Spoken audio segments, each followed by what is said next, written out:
नामखौ बिदिनो दं नामा खिन्थु अरिजिनेलाव हेलो गाइस नोंथांमोन गासैखौबो आंनि गोदान मोनसे भिडिअ फिन खेबसेबाव बरायहरनाय थालायबाय आसा खालाम नोंथांमोना गासिबो मोजाङै दङ लोगोफोर स' लोगोफोर दिनैनि भिडिअखौ स्टार्ट खालामसै नोंथांमोना आंनि भिडिअखौ जोबजासिम नायलांबाय थादो गाइस ओंख्रि संलायनोसै नै मैथा बांगालजों लकेल ना आरो मैथाखौ आङो सायनानै बेबायदि फिसा फिसा हानानै लाबाय एसे ओमफ्राय नै नाखौबो सायना सुना लाखाबाय दायो संनोसै लोगोफोर नायलांबाय थादो नै नाखौ एवफ्रामना लाखांबाय आङो बारा ओंख्रिखौ संनोसै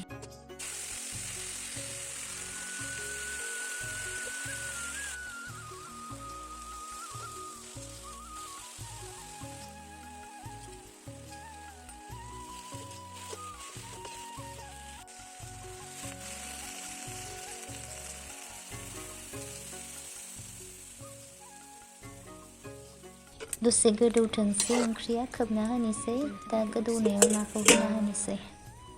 स' गाइस नै ओंख्रिया गोदौगासिनो ओमफ्राय नाखौ होना होबाय आङो दसे खोबना होनोसै गोदौबाय थाथोंसै स' गाइस नै सेवालि बिबारखौथ' नोंथांमोना गासैबो मिथिखागौ सिनायखायो बेखौ दानिया बाथोन बानायनोसै आरो मेनो थाखाय रेडि खालामसै आङो मेनानै जागोन माने दिनैहाय ओमफ्राय आं बेखौ सुना लाग्रोनोसै लोगोफोर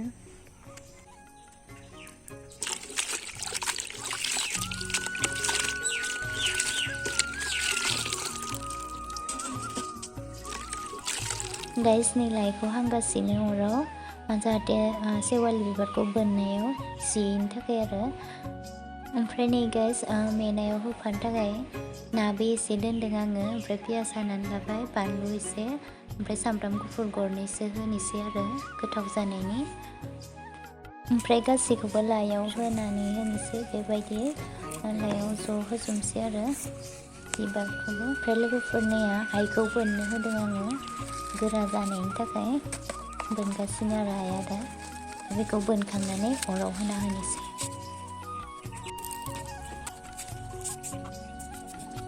बोनखांबाय नै लोगोफोर दायो अराव होनोसै आरो अराव एफबना होनोसै नायदो बेबायदि होबाय ओमफ्राय सायाव बन जाबना होनोसै जाबसिननानै मोनबाय थासै लोगोफोर बेयो ओंख्रिया मोनबाय नै आंनिया ओमफ्राय दसे नेनोसै बेखौ मेनायखौ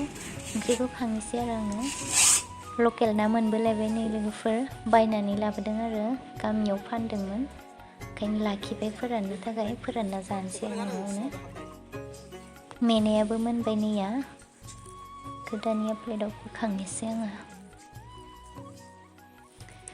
कालारा मा एसे मोजां जादों लोगोफोर नायलाय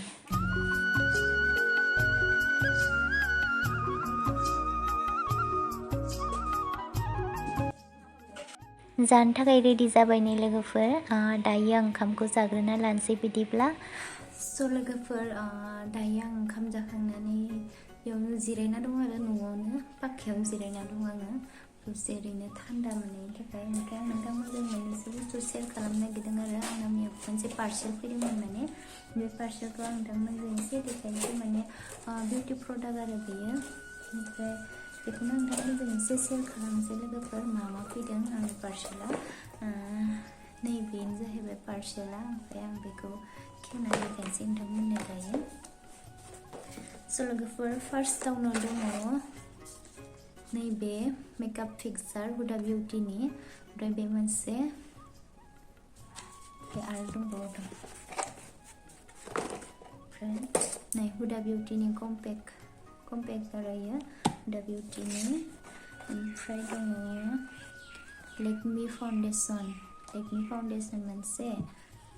ओमफ्राय नैबे जाहैबाय फिटमिनि प्राइमार ओमफ्राय आरो दंबावो बेबो फिटमिनि फाउन्डेसन मोनसे ओमफ्राय आरो दंबावो मोनसे बेयो लेकमि सिसि क्रिम ओमफ्राय आरो मोनसे पाप बिउटि ब्लेन्डार आरो स' बेखिनिखौ मोनदों आं लोगोफोर बेखिनिखौ बेसेयाव मोनदों आं खोन्थानो नोंसोरनो 260 आरो लोगोफोर 260 गासै आङो 7टा प्रडाक्ट मोनदों 7टा 260 आव 7टा प्रडाक्ट मोनदों